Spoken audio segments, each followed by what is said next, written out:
On June 12th, at 21 minutes past 5 in the evening, the most capable artificial intelligence on the planet went dark. Not crashed, not hacked, switched off by order. 3 days earlier, it had launched to enormous fanfare. 72 hours later, a single directive reached the company that built it, and within hours, the model was gone from every major cloud at the same moment. So here's the question this whole video is really about. What happens to your money the day the AI you built it on disappears? Not because it broke, but because someone who isn't you decided it should go away. The answer is uncomfortable, and it's the entire point. The risk was never that the AI is bad. The risk is that you don't own it. If your income runs on one tool you don't control, you don't have a business. You have a dependency. And a dependency can be revoked while you sleep. Let me tell you exactly what happened, because the details matter. The model was Claude Fable 5, along with a sibling called Mythos 5, both from Anthropic. On June 9th, they shipped as the company's most capable systems yet. On June 12th, at 5:21 in the evening Eastern Time, a U.S. export control directive landed, citing national security authorities, and ordered access suspended for any foreign national, inside or outside the country. Anthropic complied within hours, and because it couldn't reliably filter users by nationality across dozens of platforms in real time, it didn't filter at all. It pulled the plug on everyone. When the plug came out, it came out everywhere at once. AWS Bedrock, Google Cloud, Microsoft Foundry, Snowflake, Box, the direct Claude APIs, all of it simultaneously. Companies in finance, healthcare, software, and critical infrastructure watched a core service go quiet with no warning and no recourse. The contracts they thought protected them, the force majeure clauses written for hurricanes and power cuts, said nothing about a government switching off a model in an afternoon. And as of June 15th, after Anthropic's leaders flew to Washington to meet with administration officials, the two sides were still split. The models were still dark. Now here's the part most people get backwards. If you're watching this, you almost certainly didn't lose anything that day. Hardly anyone had built a real production system on a model that was only 72 hours old. So it would be easy to shrug and scroll on. Don't. What you just watched was a fire drill with no casualties. A clean, public demonstration of something that's usually invisible until it's expensive. A tool that millions trusted, that ran underneath serious businesses, was removed by a decision that none of those businesses made and none of them could appeal. The smoke cleared and almost nobody got burned. That's the gift. You get to learn the lesson without paying the tuition. And the lesson has a name. It's called concentration risk, or a single point of failure. It's the quiet assumption that the thing holding up your work will always be there because it always has been. We've seen this movie before, and not with AI. On July 19th, 2024, a cybersecurity company called CrowdStrike pushed a routine update. One file, technically named Channel File 291, it carried a logic error. Within hours, about 8.5 million Windows machines crashed and couldn't restart. That was less than 1% of all Windows computers in the world. Less than 1%. And it grounded over 5,000 flights, froze hospitals to the point that a major one canceled non-urgent surgeries, and knocked out banks and retailers across the planet. Delta Airlines alone later said it cost them around $500 million. One vendor, one file, a global blast radius. Not because the number of machines was huge, but because the machines that went down were running the things everyone else depended on. Here's the detail that should stick with you. The people stranded in airports that day never chose CrowdStrike. They'd never heard of it. The airline chose it. The hospital chose it.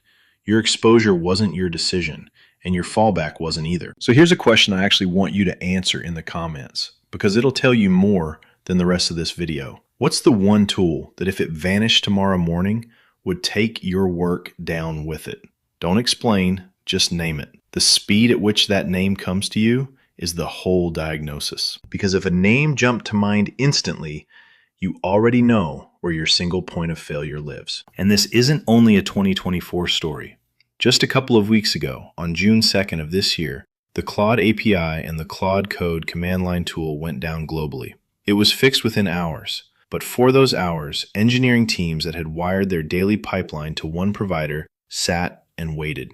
Same shape as CrowdStrike, smaller scale. Same shape as the Fable 5 shutdown, different cause. The pattern keeps showing up because the pattern is the point. We keep stacking more and more of what we do on top of fewer and fewer things we control. Now, the twist most people miss. You'd think the businesses most exposed here are the giant enterprises. They're not. The big players have legal teams, redundancy budgets, and 3 vendors on standby.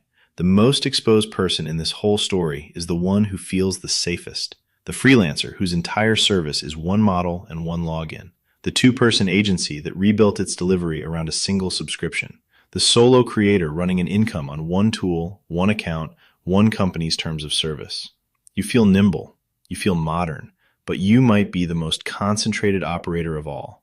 One tool, no fallback, no contract with any leverage in it. If that tool changes its price, its rules, or its availability, your income changes with it, and you won't get a vote. Picture it concretely. A freelance copywriter signs 3 retainer clients on the promise of fast, AI-assisted drafts. The whole operation lives in one browser tab and one monthly plan. It works beautifully, right up until the morning that plan changes its rules, raises its price, or simply won't load. Now there are 3 clients waiting, 3 deadlines moving, and 1 person realizing the business they thought they owned was really a key card to a building somebody else can lock. Nothing about that person was lazy or foolish. They just never asked the one question that turns a tool into an asset instead of a leash. This is where a word you've probably been trained to ignore becomes the most practical word in your business: governance. I know it sounds like a committee and a slide deck. It isn't. Strip away the corporate paint and governance is just 3 plain questions you should be able to answer about anything your money runs on. First, what's your fallback, and have you actually tested it, or does it only exist as a comforting thought? Second, who's accountable when the AI is wrong or gone? To you and to the person paying you. And third, do you control your own quality and your client's data, or does all of that live inside a tool you merely rent? That's it. Answer those 3 and you've done more risk management than most companies racing to deploy. And you don't have to invent this from scratch. The US government's own standards body, NIST, published a free framework for exactly this, the AI Risk Management Framework. 4 plain verbs: govern, map, measure, manage. It exists because the people who study this for a living concluded that the danger isn't the model being dumb. The danger is the organization having no plan for when the model fails, changes, or disappears. Meanwhile, the 2026 Logicalis report, which surveyed more than 1,000 chief information officers, found 94% of companies increased their AI spending in the past year, while 51% admitted adoption is already moving too fast. Read those 2 numbers together. Dependency is sprinting. Control is barely walking. That gap is where the next CrowdStrike, the next Fable 5 lives. So what does this mean for you this week in the real world? Start with a name you typed in the comments. Take that one tool and spend 20 minutes building a fallback you actually test. Not someday. Now. If your work runs on one model, run the same task through a second one and see how close it gets. So a shutdown becomes an inconvenience instead of a crisis. If your livelihood depends on one account, export your data, your prompts, your client work, and store it somewhere you control, so no terms of service change can hold your own work hostage. If a client pays you for an AI-powered result, write down in one sentence what you do if the AI is wrong or unavailable that day. That sentence is your accountability. It's also, increasingly, the thing that makes a client trust you over the person who never thought about it. Now, the honest caveat, because I won't pretend this is a magic shield, none of this makes you immune. The tools will still change. Prices will still rise.